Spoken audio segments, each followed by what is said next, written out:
जय श्री राम। मेरा नाम आप सभी को पता है, अनिल पाटिल, और अपने जीवन की कुछ पल आपसे साझा कर सकता हूँ।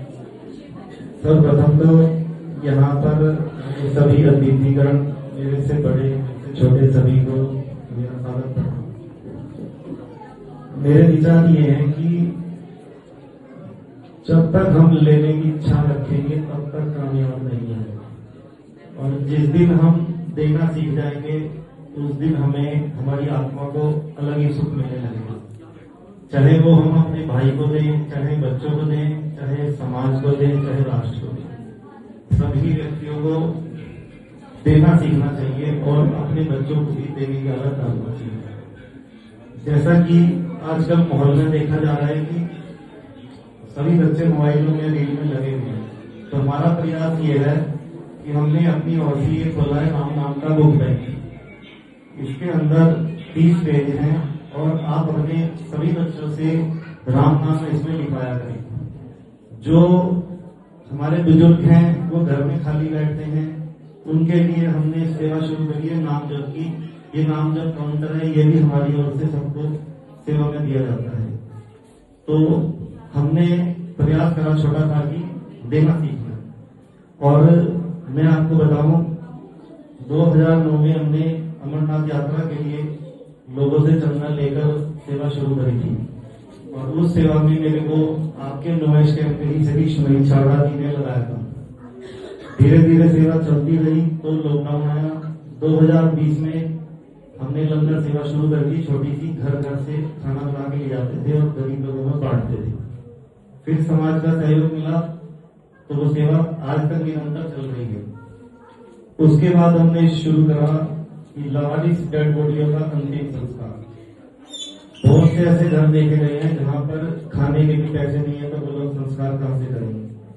तो वो सेवा हमने शुरू करी, परमात्मा ने करवाई। उसके बाद ये तीसरी सेवा शुरू करी है राम नाम का बुक बैंक। आप ये मत सोचो कि आप पैसे वाले हो या नहीं हो, आपके पास कुछ देने के लिए है कि नहीं है। आप केवल मन में धारणा करो कि मुझे देना है। छोटी सी कथा सुनाऊंगा। एक बार एक राजा ने बहुत सारा धन इकट्ठा करा, हीरे जवाहरात सोना चांदी सब इकट्ठा कर लिया। जब उसकी 80-85 साल की आयु हुई तो उसको एहसास हुआ कि वो मर जाएगा। तो उसने सोचा कि भाई मैं इतना सारा धन है, इसको क्या करूंगा। उसने ऐलान कर दिया कि सुबह 6 बजे से लेकर 9 बजे तक मैं अपना सोना चांदी गरीबों में वितरण करूंगा, अपनी प्रजा में वितरण करूंगा। जिसको चाहिए वो सिस्टम से लाइन लगा के 6 से 9 के बीच में ले जाए। एक व्यक्ति सबसे पहले जाके 6 बजे खड़ा हो गया लाइन में। उसको जब पीछे वाले ने कहा कि मेरे को लेना है, तो उसने कहा आप आगे आ जाओ, मैं पीछे चला जाऊंगा। वो व्यक्ति निरंतर 5 दिन तक ऐसे ही करता रहा। अपने पीछे वाले को आगे करता, उसको सोना चांदी दिलवाता, फिर पीछे पहुंच जाता, फिर दिलवाता, फिर पीछे पहुंच जाता। तो 5 दिन बाद राजा ने देखा कि ये व्यक्ति रोज ऐसी करता है, सुबह टाइम पे आता है, 6 बजे लाइन में लगता है, वापसी चला जाता है, लेता कुछ है नहीं। उसने उसको बुलाया, कहता भाई किधर आओ। राजा बोलता है कि तो मैं तुम्हें 5 दिन से रोज देख रहा हूँ, तुम आते हो और सोना चांदी देते नहीं हो, अब सबको आगे करते जाते हो। तो उसने बड़े प्रेम भाव से कहा कि राजा साहब देखो, आप राजा हैं, आपके पास देने के लिए शर्फियां है, सोना है, चांदी है, मैं गरीब व्यक्ति हूँ, मेरे पास देने के लिए कुछ नहीं है। तो मेरे पास तो अपनी बारी है देने के लिए, तो मैं सबको बारी दे रहा हूँ।